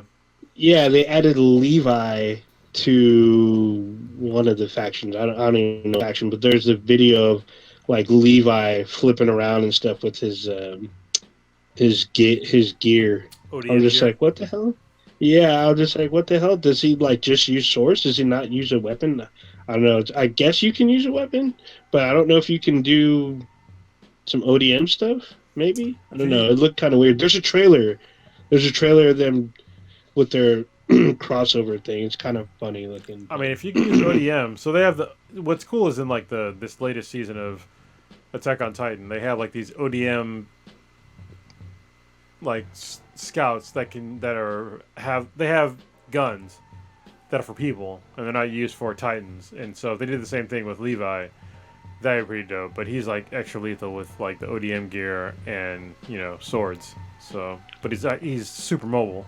So we'll see how that works. Yeah, it doesn't. So the trailer, it just shows like the character skin. Doesn't look like you can do anything super outrageous, but it's still kind of weird that Call of Duty is like accepting like Attack on Titan, unless you can like fight a Titan in like Warzone. That'd be fucking sick. I mean, it makes sense if it was like a Titan fucking zombie. Like, what is that big ass that big ass fucking zombie that is in Cold War? in zombie mode. There's like this gigantic zombie that's in it that throws other zombies at you. I forget its fucking name.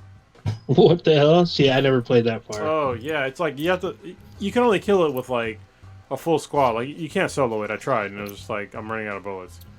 Yeah, it's like this giant zombie with like a hammer hand. Damn. It's interesting because when they announced this crossover, like I was like, that's such a weird crossover. Like, how do you get like a gaming world mixed with like an anime world? But then also, I kind of made me think of like when Fortnite? like I mean, Fortnite's been doing it for a while, but yeah. Fortnite. I mean, that's kind of easy to do though. But like for a war game to have like an anime, like an anime that's like kind of based in like on fiction, where Call of Duty is kind of like not real world stuff, but like real like events. Yeah. But then like I also kind of thought about like how like G.I. Joe and Transformer did a crossover like in the comics. Yeah. I was like, how does that work? But I mean, it kind of makes sense. But yeah. I guess is it out yet? The whole crossover like. So it came out when Attack on Titan came back on the air, which was on Sunday. I watched it. I have not seen the episode. I'm assuming only Cronus has probably watched it. Dude, that shit broke the internet. Or at least Crunchyroll. Crunchyroll was down. Yeah, they couldn't take it. Cronus, did you get a chance to watch it? Attack on Titan? Fuck yeah, I did. Yeah, I was too busy like trying to not die. So yeah, I was working out. And I saw you guys say that I was on the bike, and then I saw that you guys mentioned that Attack on Titan dropped and that the servers crashed, and I was gonna watch it anyway. And I was like, oh shit, the servers crashed. So when I got to my desk, I was like, oh, like they're good now. And I watched it. Yeah, they had crashed earlier. Yeah. What time did you? What time did you finish your bike ride? Probably usually like around 3 or 4. Okay, so around then, when it got released, I think I want to say what East Coast time, like 1 or something or noon. That's probably when it crashed. I think they had it fixed within an hour. Yeah. So by the time you got out, it fixed it. I mean, but still, right now with my Crunchyroll account, like I'm trying to. I don't know. I think I canceled it just because I haven't been watching anime very much lately. But trying to get back and watching shows. But for some reason I can't reactivate my account, so I gotta reach out to Crunchyroll because I started watching. I watched Demon Slayer because the whole reason why I wanted to watch Demon Slayer because like the new season dropped like a little while ago, and I saw a scene with Tanjiro's sister. And I'm like, holy shit, I need to go back and watch this goddamn anime. Because the scene I watched, even though it was like a good 10 seconds, I was like, I actually stopped it. Like, shit was happening. I was like, I need to watch the whole story and find out what the hell's going on. But I was like, holy shit. But, yeah, like, I tried to think of, like, what happened last season. Because I know, like, Aaron, like, they got to that community, like, where his father's originally from. And, like, he has fucked up shit there. And like they did the whole air balloon raid and like they were fucking bombing them and like snatching up people and this and that and like homegirl got spoiler alert, yeah, somebody got killed from the good side. But it's like 2 years ago, man. Yeah, that's the other thing. Like I was like, when did the last season drop? Because it's been a while. Yeah, last season came out I think early 2020. No, it was last year. I thought it dropped. Anyway, I had to remember like what happened because in the beginning of this season, it's like it just picked up like where the last one dropped off. And I was just like, I'm not gonna spoil it because there's like a major thing in the very beginning of the season. I was like, what happened to this person? And I had to like rewind. Oh, that's right. That's what happened to this person. Like shit got blown up, and this person got blown up. So it was just like, man. So yeah, this season seems to be like they're weaving more of a web with their story. And it seems very interesting. Like, you know, the Marleyans are getting their revenge, and they have some Titans, and so far it's really good. Like, the fact that this anime has taken the world, or at least America, by storm, has been excellent. And, like, watching it from the beginning, and, like, I like that they're answering questions that were, like, really being posed in, like, the first season. Like, what the fuck is going on? Like, where do these Titans come from? Like, why are these people living behind walls? Like, all this shit. Now they're answering the questions like one by one. There's like a lot of stories that don't do that. Like they just like leave off like fucking Lost. Perfect example. Like what happened to the smoke monsters? Nobody fucking knows. But at least in Attack on Titan, it seems like the writers are doing the best to answer all the questions that all the viewers have with all these like crazy storylines. So I like it so far. Right on. Yeah, the last season, it started at the end of 2022. I guess the last one that aired was March 29th of 2021. Yeah. So in this one... That sounds right. Well, it's crazy because like the first season, season 1, episode 1 originally aired April of 2013. That's fucking 9 years ago, and we're looking at 4 seasons because there was a gap. There was a huge between season 1 and season 2. Like there's a huge 4 years. There's a 4-year gap. Yeah, it was a good fucking 4 years, and then it was a more than a year for the last between 2 and 3. But 3 was broken up into 2-parter, so that one was a year between those. Like damn. This one's the same thing. This has been broken up too. This is the second half of the final season. Yeah. So yeah, the final season of season 4 was back in March. It looks like. But man, shit, damn. I don't know. Attack on Titan is one of those shows that like, I'm glad they brought it back, but it's like fuck, what happened last time? Like it's. Well, and now it's kind of hard to remember. Bleach is coming back later on this year, I believe. So I'm looking forward to that shit too. Because Bleach was like really good until like the last season, where it's just like. Okay, but this one looks like a return to form, like the next season of Bleach. So. Yeah, well, every time I think of Bleach, I just think of that whole fucking soccer game. Like, oh, even though Ichigo is fighting this goddamn badass cheetah guy, we're gonna stop this and go watch a fucking soccer event. I was like, you know what, fuck the show. Like, I was like, I was done. Grimjaw Jaggerjack. It was one of the best fight scenes ever. Yeah, dude. Yeah. So crazy name. Jabberjack. I love it. That's hella funny. Yeah, so when I need to catch up on Attack on Titan. I have plenty of time in the next 5 days, so it's all great. Where did y'all want to go to next? Dude, I wanted to talk about Cobra Kai, but oh yeah. Well, one thing we're getting season 5. Spoiler alert! There's season 5 coming. Of course, fucking great. Why wouldn't there be? The series is so good. I won't be surprised we get up to 7 seasons.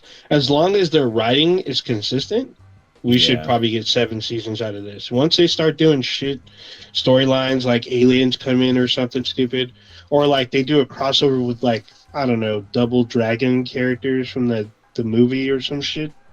Then I'm like, oh, it's all bad. Yeah, something stupid happens. Then I'll be upset. Or, oh no, like if the Ninja Turtles show up, then I'll be like, okay, I'm not. I'm watching more. I'll go fine. Yeah, I don't know. That might fuck me up a little bit and be like, I don't know if I can stick with this. One thing that's interesting is that like some of these characters, especially the ones that are teenagers, they're falling out of that teenager look. They're like more looking like adults, like. Well, to be fair, none of them were really teenagers to begin with. No, but like they can't. There's no way they can play teenagers anymore because like Miguel, he looks like a goddamn adult. He does. I mean, but still, it's still pretty. I mean, Tori, she don't look like a kid for sure. I was just like, oh my goodness. Oh yeah, for sure. Yeah, but yeah, this season was really great. I'll just say that the series is called Cobra Kai for a reason. I'm just saying. Yeah, I'm towards the end. Yeah, I'm towards the end of season 4. I'm on the last 2 or 3 episodes, so I'll probably knock it out tomorrow or something. But yeah, I've been enjoying it so far. I'm at the part where they did the little fake out, like they're at the drive-in where they're about to throw down. They end up kind of diffusing it. That was pretty funny. Did you get to the part where they brought back a character? Yeah, I mean he shows up in the first episode. No, not that guy. No. There's the controversy character. No, there's I haven't been to where. Okay. Yeah. The one with. So it's the one with the girl. Yes. I watched the whole series. So, yeah, he watched the whole thing. I haven't watched the whole thing. Oh, the girl. Oh, if it's who I think it is, then no, I'm not to that. I've only seen one character, and that's Terry. Terry's the only one, but everyone knew Terry was coming back. So yeah. I mean, he's on the poster. Like, if you look at the poster, Terry's on the poster. So, but everyone else I haven't seen. But yeah, I just like how Eagle Fang is a hilarious name, and like how Johnny tried to set it up as if it has a long and rich history, but he literally made it up within a month. It's funny because they talk about where he got the name. Yeah. Oh, that's like the best. Yeah, that guy's so out of touch, but it makes it funny. I love it. Yeah. Well, like that one scene where Johnny is having like dinner with Miguel and his mom and his grandma, and fucking Miguel, goddamn, that's the worst fucking cock-blocking move I ever saw. I was like, oh yeah, Johnny hung out with his high school sweetheart. Yeah, his love of his life. Yeah, I helped him get a profile. Blah blah blah. It's like, dude. Yeah, it's all bad. Yeah, he's all like, dude, but what about all the pictures we took? He's all, you wore a suit. He's all, you bought cologne. He's like, what the fuck? He's all, no, it's not that special. I thought it was hilarious. That sure is all bad. Does Carlos have a whiteboard in his office or in the studio? Yeah, I think he's had one, but he never does before. Yeah, for those of you who listen on the audio, you're like, what? Cronus walked away for a second, so we can see more of his office, but it's all good. What I got to talk about is, well, what were you going to say, actually? No, I say you want to talk a little bit about Boba Fett, like, since he's not here? No, because he's going to walk in, we're going to be talking about it, because we haven't talked about any episodes, and there's a lot. There's a lot. And I watched today. Did you watch today's episode? Mm-mm. Ooh, I hate when these shows come out when we do podcasts. It's like, I love it. Like, I love it, but it's like shit. Like I freaking forgot. Like I forgot that I don't have time to watch it. Yeah, again, podcasts remind me that it's on.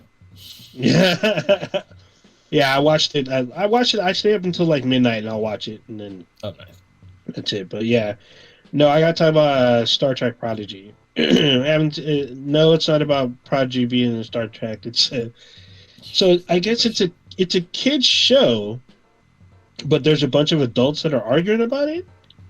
It's kind of weird. So Star Trek Prodigy is basically, it's an animated show. It's on Paramount Plus. It is definitely in the future of like future as far as it's after Star Trek Picard and possibly before. If you're currently watching Star Trek Discovery, it's probably either around that time or maybe even further out.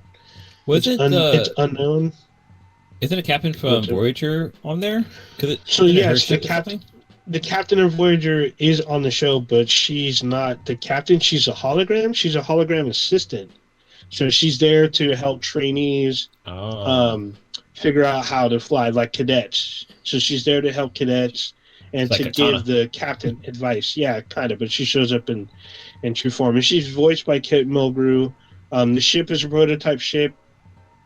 So there's some legit gripes, and then there's some like bullshit ass gripes. So the legit gripes is that it feels too much like Star Wars, which is kind of a legit gripe. But if you think about it, it's a show for kids, and kids aren't going to care about like EPS conduits and like how to calibrate a warp core, like super nerdy shit. They're kids. Kids like action and comedy and like things that keep them engaged and like weird like funny creatures and fart jokes. That's what kids like.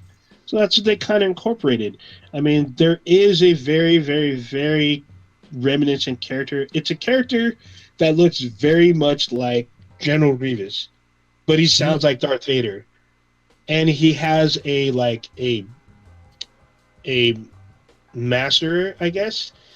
He was like kind of like he's like decrepit like the Emperor, but he's in like his face is all old, but he has like a fit body, so it's kind of weird. You can't really say this is like kids wouldn't be interested in stuff like that, because when we were kids, I mean, we watched Star Wars and Star Trek, and like Star Trek, they talk about, I guess, similar things like the Millennium crystals aren't calibrated, Captain.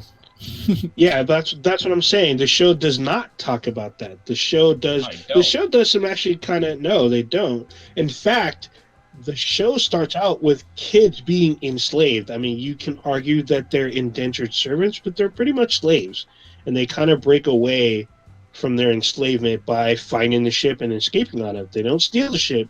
The ship is abandoned with no crew in sight, so they end up finding the ship. And the holographic Janeway helps them like escape from their bondage or whatnot.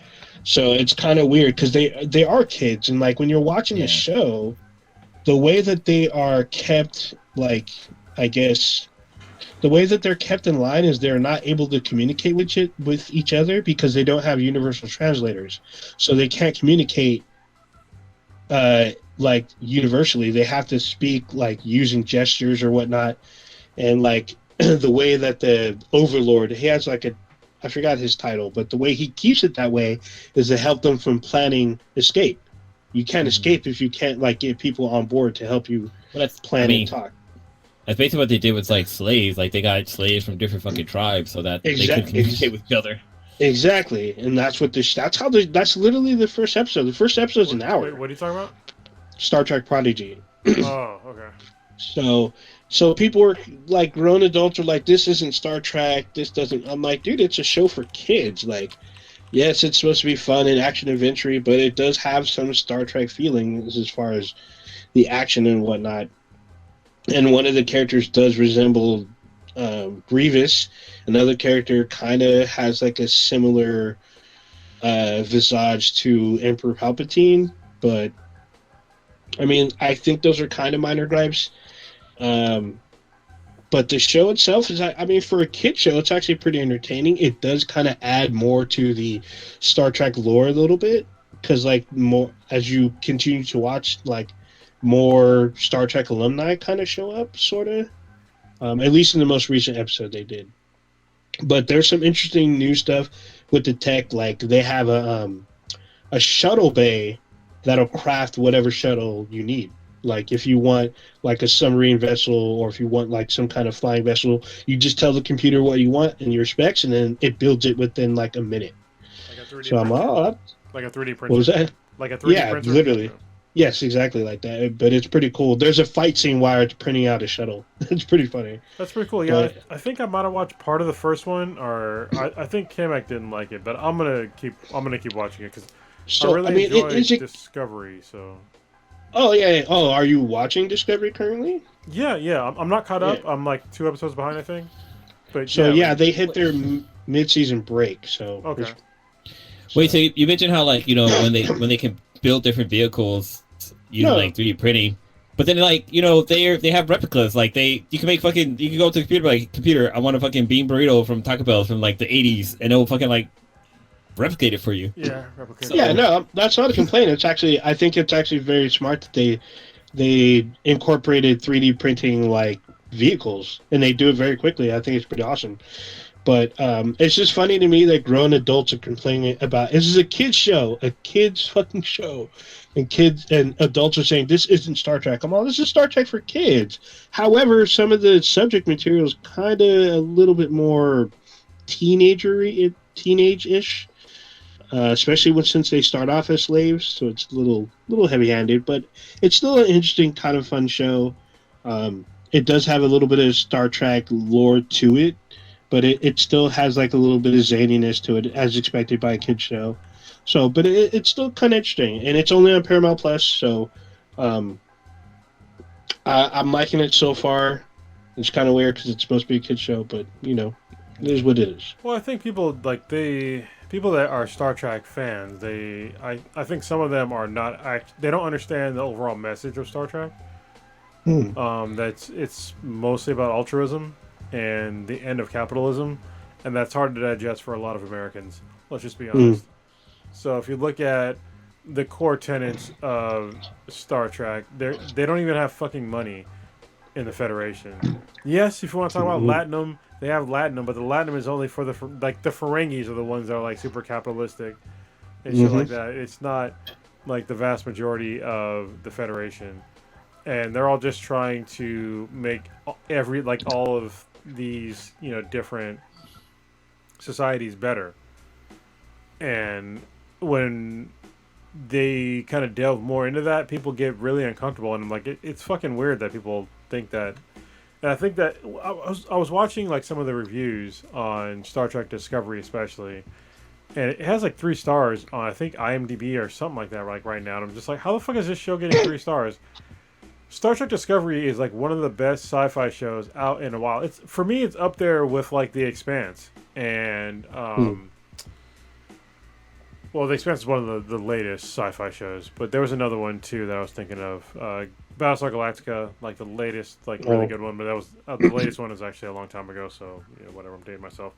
But yeah, we need good sci-fi shows to come out, and sci-fi shows that talk about tackling social issues in the future. I think is super important, because if you talk about society's thriving in the future, at some point you're gonna hit a barrier. Of do we help everybody, or do we just help some people? And if you just help some people, you're probably going to be fucked. If you help everybody, you're probably going to be okay.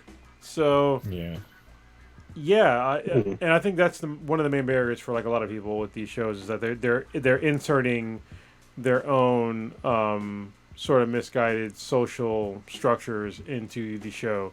And Star Trek Discovery Star Trek Prodigy is a kid's show, but it's still, when I was watching it, it still held some of the core tenets of Star Trek, which Gene Roddenberry created. And if it's not for you, then it's it's not for you. Just don't watch it. There's plenty of shows that I have watched that I didn't like, and I just don't watch them anymore. I don't feel the need to go on the internet and be like, wow, so much. Yeah. That's what's so weird to me is like these grown adults, they watch this show because they're watching with their kids, but then they get on their internet and they just nerd rage. And I'm like, what's happening here? Like, if your kids like it, then let them watch it. If you don't like it, don't watch it. Like, it's just, like they can start. This can be their introduction into the Star Trek universe. They can show like, oh hey, look, there's this other show. Like, check this out. I mean, they might be like, well, how come that guy in the red shirt died? You're like, oh, that's just what happens when you wear a red shirt. You're a target. That's a target. So you tell them, hey, you got to sit them down. Listen, in this house we're Crips and Bloods die. Oh, damn. So, yeah. Damn. But yeah, I'm liking Discovery. So the first half is only maybe eight episodes. Yeah. So if you hit Discovery episode 8, then you're already halfway through. With Star Trek Prodigy, I think a new episode airs tonight or at midnight. So they're only 6 episodes in. The first episode is like an hour. Everything else after that is like 25 minutes or whatever. So, but yeah, I'm liking Discovery a lot, especially now because they brought back like spatial, cosmic like mystery. Kind of like with what they did with the motion picture, but with more intrigue because like a lot of people die, and the question is, was this a natural phenomenon, or was this a creature, or was this created to destroy? So that's the question they're dealing with this. It's pretty awesome. Are you talking about the latest season or like the last season? No, the current season. Okay. I didn't want to give too many details. With the moving thing. Yeah. Okay. So it's pretty interesting. There's a lot of stuff. There's actually a lot of like kind of heartbreaking stuff that happens in season 4. There's not as much fucking as in the previous seasons because there's a lot more sex in the current Star Treks. Yeah, well, I'm remembering now. Honestly, I think that some of the problems that people probably have is the inclusivity of Star Trek Discovery, because there is a non-binary person and definitely actually 2 sort of non-binary characters. Yeah, there's 2 non-binaries. There's the gay marriage. Yeah. There's actually several gay characters. Like the main engineer is gay, the doctor's gay. They're in a relationship, and then there's the gay engineer who always pisses off the other gay engineer. They always butt heads, but because they butt heads, they come up with solutions. So people are probably freaking out about that. But wouldn't Data be like non-binary? I mean, he's a robot machine, so he would definitely he'd definitely be binary. 100% binary. Actually, no, he'd be quantum. Oh yeah. What about the? Yeah, he has a positronic matrix. Yeah. Anyway. What about like the cute people? Well, the board, they're Borg. Yeah, they're connected to a hive mind, so they're kind of everywhere at once, which is kind of omnipresent. What would their binary code or whatever be? I'm pretty sure. That depends on your. It should be quantum, but. Yeah. Well, no, I guess for them they've taken over people's bodies, so I guess they are kind of gender specific. They're basically like sci-fi necromancers. Yeah. your biological and technological distinctiveness would be added to their own. Yeah, but yeah, I think the whole like the non-binary character and the trans character and the main character being, an African American woman, like just hit people the wrong way. But honestly, the storyline is fantastic. It's a great show for Discovery. And I'm liking it too. I like that she has a love interest now instead of like, I'm the working woman, I have to be strong, I can't be, in love, and she actually has a legit partner. Yeah, she's not. I haven't watched Discovery in a while just because it's on a platform I haven't paid a subscription for. But she's not messing around with homeboy that's actual fucking Cleon that just have two fucking dicks. Bruh, so much has changed since then. They flipped that shit upside down, then turn it right side. That shit's all different compared. You haven't even seen Klingon you gotta in catch up. Fucking at least 2 seasons, probably like 3 seasons. Jesus Christ. Yeah, I think I already watched season 1 and 2. I kind of season 1 and 2 features the Klingons, and after that, it's way different. Way different after that. Completely different. But speaking of which, one more sci-fi shit. Blue, you're watching Lost in Space? Well, I tried to start watching Lost in Space, but I was lost as fuck when I started watching the new season. I was like, wait. What the fuck? Like, what the hell's going on? That's awesome. I feel like I need to go back and watch the last season to know like where the fuck everything is, because I watched the recap. When I started watching it. So Netflix has recap episodes. So I was watching a recap and I was like, okay, what the fuck? I don't know what the hell is going on. And that's the reason why I was like, I stopped it. I was like, okay, I need to go back and watch the season because I don't know what the fuck is going on. Because in my memory banks, like I remember them being able to get off the fucking planet that had like the secret fucking alien society, electricity wave, whatever, and then Homegirl taking control of Danger Mr. Roe Robinson robot. Mm-hmm. That's it. Like I don't remember like why is there other people in the show now? Oh, so that means you only finished season 1 and 2 and did not do season 3. Okay. Because season 3, there's like a whole planet, like some creatures and shit, all kinds of shit. Well, I remember there being like a second robot that was there, that Danger Mr. Roe Robinson. But I remember them like trying to use him as like a controller to take them to another planet. Like I kind of remember that part a little bit, but then like that's season 2. Yeah. Okay, yeah. Then I'm behind the season because I was like, what the hell is going on? But no, it's interesting because like Netflix, like when I went to go watch it, like it didn't say like, oh hey, like you need to finish watching season 3. It shows me that I watched season 3, like all the episodes in season 3 all shows a red bar that I watched that episode. You know, and when I go back and watch season 3, that means somebody else watched it. Walter Page watched it. Oh damn! Either that or you were super baked watching it and just didn't pay attention. Or maybe it was like so fucking long ago I just forgot. That too. But yeah, I haven't watched the new season yet.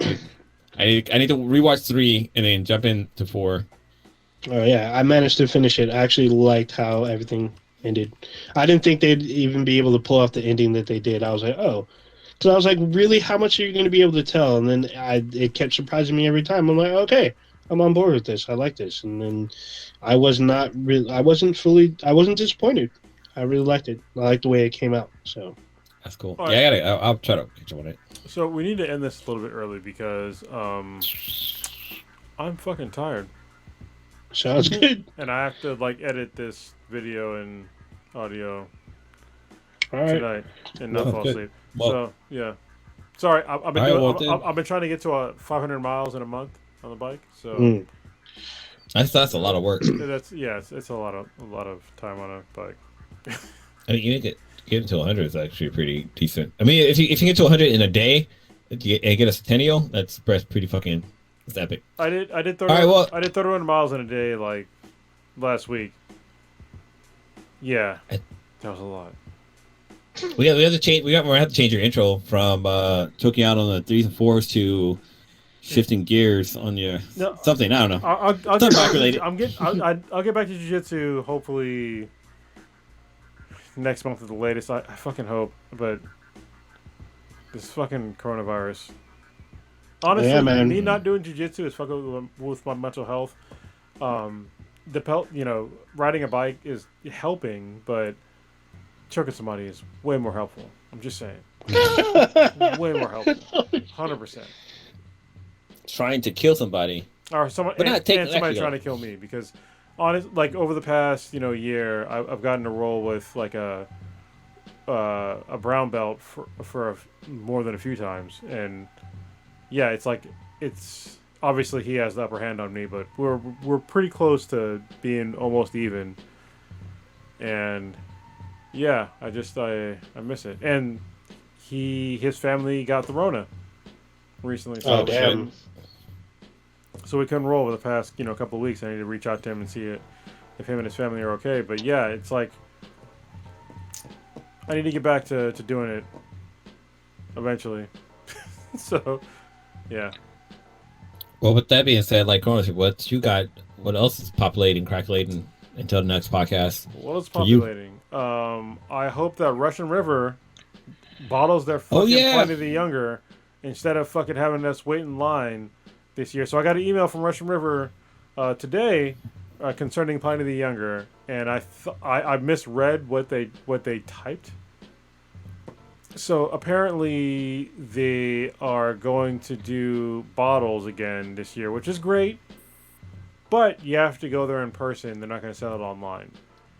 Why the fuck are you doing this right now? Fucking why? You already know that the reason why you're doing it bottled sometimes is because the Rona is fucking raging and the county is shutting you down. So stop with the bullshit and just bottle them and sell them, because this is the problem. The problem with Pliny the Younger and IPAs of this same sort. That shit has a fucking shelf life, and the shelf life is fucking legit. So if you fuck around and be like, oh well, you can wait in line, or we're just gonna push back the bottling date or whatever, it's not gonna taste anywhere. It's not gonna taste as good as it would have fresh from, the keg, and I get that, but you still just sell it in the bottle as early as possible online. Don't make people wait in line and possibly get infected with the coronavirus just to get a fucking beer. Because honestly, I'd much rather take my chances, my PS5 level chances of getting this fucking beer, than standing. I'm not gonna stand a fucking line for this fucking beer at your location to get a bottle of it. If the Rona calms down, because I know that they're pushing it back to I think it's March for the kegs to come out, but even then, the IPA, triple IPA of that sort, the taste is going to degrade in that time frame. So just sell them the fucking bottles in the same time frame that you were going to before. Let's just get it done. Stop being fucking silly. So what's kind of piggybacking off what you're saying is I'm sorry.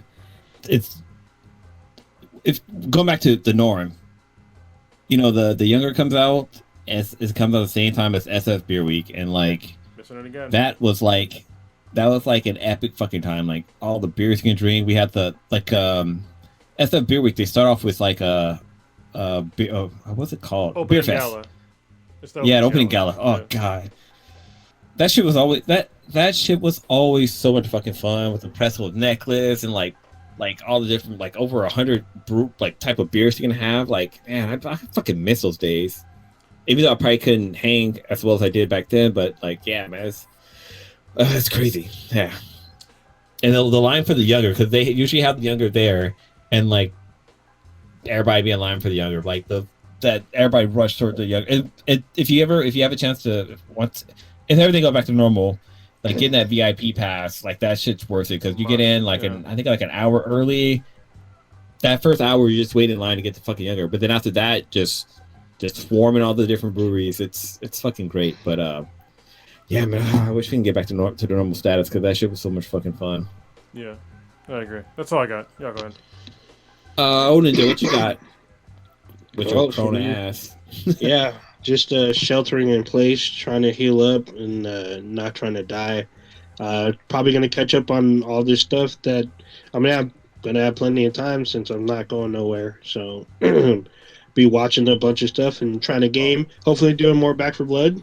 So I'm gonna have more time now, and then I'll just be watching. Oh, we didn't talk about this, but Peacemaker is out like today or tomorrow, something like that. So I'm gonna check that out. Young Justice Phantoms, I think, is going to be out again.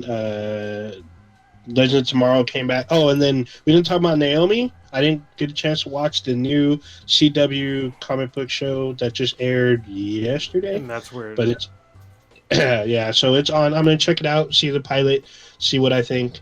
Give a review next week, see how it goes. Real quick, and, I'm sorry to kind of cut you off because we missed an RIP. And so Ed Johnson, nerd, on Twitter, he passed away a couple days ago. Wait, what? Yeah. Oh, I had no idea. He's somebody that was in like our circle of like retweets and tweets and all that other bullshit. Shit. He passed away. There's somebody that let us know yesterday that he passed away, and then I went to his account and it's definitely like locked. So they kind of suspended. Suspended, which is weird because it says violating Twitter rules, but apparently this person passed away, and we definitely did have interactions on Twitter. So numerous interactions. I had no idea that he had passed. Wow, that's madness. R.I.P. to him. He was an interesting guy. He had a pretty good sense of humor, and he was very, very into the same kind of shit that we were in. Yeah. So, R.I.P. to him. Shit, no idea. All right. But that was it. That was it for me, though. Well, for me, like I said, I picked up I picked up a few games on PSN from the PlayStation Store recently because a lot of their shit was on sale. So I got Back for Blood, which I've been squatting up with you guys. I got Deathloop, which we talked about, but also bought I also got Just the Two of Us, I think it's called. It Takes Two. Oh yeah. You said you got that. It Takes Two. Yeah, I picked that up. Play with the sweetness. But I don't have. I need to get a second controller if I want to play with her. How dare you? But, what the fuck? It's a 2-player game. She's not a gamer. Then why'd you buy it? Because do you have to play with 2-player? Oh, It Takes Two. Yes. The game is literally called It Takes Two. Well, no, because I thought the other player could be AI. Well, I got a reason to play. I can tell her like, hey, you gotta play with you. Like, play with her. So that sounded gross. And play the game. With her. Jesus Christ. But I also got Jump Force. So Jump Force was dirt fucking cheap. This game was like $4. Yeah, this game was like $4. I'm like, I'm curious on how the gameplay and stuff works. But I also bought Lego DC Supervillains, and that game was pretty cheap too. I also got the. I know we talk about this game a lot on the podcast, but I also got the Man Eater. I got the DLC for it. It's like I think it was like $10, and holy shit, like this game is so goddamn fun, and the DLC makes it even more fucking fun because your shark becomes fucking mutated and gets all these kind of crazy ass fucking superpowers, which is it's fucking nuts. I mean, I've already played like probably like good maybe an hour or so, but the fact that they still have Jerry doing the narrating from that was one of my favorite games last year. Yeah, you gotta get the DLC, man. It's so fucking fun so far, but other than that, like, oh man, I've watched Encanto like I don't know, probably like a good 6 times now. Like I don't know why, but that fucking movie's got that grip to me. Encanto. God Encanto. Damn, that was a black ass list, holy bro. Shit. That sure the fuck was. But Eternals dropped on Disney Plus this week. I think it's today. It's today, right? Today. Yeah. Yeah, so I'm definitely going to fucking check that out. But I also watched Spider-Man Into the Spider-Verse, but I watched it from home, doing through sources that I would not say, just because I don't want to get the Rona and I don't want to go out into the theaters. But actually, I liked it. I mean, the quality of the version I saw wasn't that great, but the storyline and the action and stuff was pretty cool. Like, I think they did this. They ended Spider-Man well off with this movie. But yeah, with that being said, Odin, you want to take us out of here? Side note, the Ultimate Hater, apparently he liked it too. Just saying. The Ultimate Hater. Yeah, he liked it. Yeah. Well, he liked it. He liked it. No Way Home, but he didn't like it. No, he didn't. He didn't like. Yeah, he liked No Way Home, but he did not like Encanto. No. Yeah. You don't talk about Bruno. No. You just experienced Black and Black Times Infinity. Check us out anywhere, everywhere, online with BTHAN BTI. It's BTHANBTI. You can find us on Twitter, whatever. Check out our official website, binheadproductions.com/BTI. You can email us, bthenbti@gmail.com, and then we have a Discord. We have an app on Amazon that'll let you know when we go live. You can watch us through that. And on Twitter, if you have a Dankcast question, just hit us up with hashtag #BTI and then at us. Then ask your question. We will answer it live from the into the unknown vastness of space. Yet many questions remain unanswered. Peace.